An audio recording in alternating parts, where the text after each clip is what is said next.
Monza witnessed the return of Max Verstappen to pole position, and it was delivered with trademark precision. In the closing moments of Q3, Lando Norris had just set a provisional pole, igniting hopes in the McLaren camp. But Verstappen responded with a lap that was nothing short of brutal efficiency. His 1 minute 18.792 sealed pole by a margin that sent a clear message. Red Bull's dominance might flicker, but it never disappears. The lap came after weeks of doubts about Red Bull's ultimate pace, and Verstappen's roar over the radio said it all. He was back on top. For Norris, second place was bittersweet. He had flirted with pole, but Verstappen slammed the door shut. Oscar Piastri's third place rounded out a front three that epitomized the season's battle, Verstappen's resilience against McLaren's youthful duo. Hamilton, though, was the major subplot. Fast enough for fifth, but set to tumble down the order with a penalty, leaving Ferrari fans frustrated after home race. Norris entered Q3 with determination, shrugging off the drama of earlier sessions. His McLaren had the speed to challenge, and his banker lap was strong enough to place him provisionally on top. For a brief moment, it looked like Norris might deliver a shock against Verstappen, but the Dutchman's relentless precision stole the spotlight. Piastri, meanwhile, demonstrated why he's viewed as the heir apparent to F1's elite. His consistency through Q1, Q2, and Q3 proved he thrives under Monza's unforgiving demands. Third was no disappointment, it was further proof that McLaren has two genuine title contenders. The Norris-Piastri rivalry, played out lap after lap, continues to be one of the season's defining narratives. Each session they trade fractions of seconds, and each time they remind the paddock that McLaren's revival is not hype, but hard reality. Their double top three grid slots also hint at strategic fireworks in Sunday's race. For Lewis Hamilton, Monza was supposed to be a celebration. His first Italian GP in Ferrari Red was backed by the roaring Tifosi, but fate was cruel. Fifth in qualifying would normally be a strong result, yet his penalty for failing to slow under yellow flags in Zandvoort stripped away the achievement. He'll line up 10th, facing the arduous task of charging through Monza's slipstream battles. His body language after Q3 said it all. There was no joy in his Ferrari garage, only the weight of missed opportunity.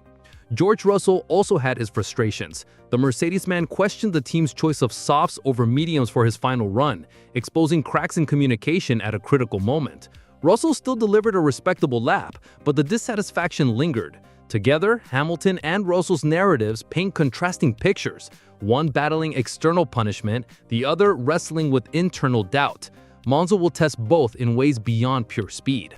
For Ferrari, Monza qualifying was another chapter of what could have been. Charles Leclerc briefly sat on provisional pole, sparking the crowd's roar, but his 1 minute 19.007 was swiftly eclipsed, first by Verstappen and then by Norris. By session's end, Leclerc was off the front row, and the Tifosi's dream of Ferrari pole evaporated. The irony is bitter. Ferrari, the team most associated with Monza glory, found themselves overshadowed by rivals again. Hamilton's penalty offered a small silver lining. Leclerc gains one position for the race start, but it wasn't enough to satisfy a fan base craving dominance. The frustration echoed through the paddock. Ferrari's choice to gamble on setups, their reliance on perfect track conditions, and their inability to convert promise into results left them chasing shadows. For a team that has designed cars year after year with Monza in mind, this was yet another reminder. Pole belongs to those who execute, and right now, that's not Ferrari. Q2 was where Verstappen reminded everyone why he is a four-time world champion. On his very first run, he unleashed the lap that reset the benchmark, a 1 minute 19.140 that no one could touch. It was a statement. Red Bull may stumble at times, but when the track demands perfection, Verstappen delivers. The rest of the field scrambled to respond. McLaren looked vulnerable here, Norris in particular. A mistake on his initial push lap left him stranded with no time on the board, and suddenly he was staring at the possibility of elimination. In the high-stakes world of title fights, failing in Q2 could have been catastrophic. Meanwhile, Piastri calmly logged his lap, avoiding drama and securing safety. Further down, Mercedes showed signs of revival. Russell vaulted into the top three, while Antonelli impressed with flashes of raw pace. But the true headline was Verstappen's grip. If Q2 was about setting tone, Verstappen had just written the script. Hamilton's Q2 was a tense affair. His Ferrari looked unsettled, bouncing through corners and struggling for grip. At one stage, he sat on the edge of elimination, leaving the crowd in stunned silence. Only a late committed lap dragged him into 8th. Relief, yes, but not confidence. Add in his looming penalty, and Hamilton's Monza already looked like an uphill climb. Norris too lived dangerously. Still recovering from his earlier mistake, he needed a big lap in the dying seconds. With Piastri just ahead on track, Norris attacked every corner, finally scraping into P5.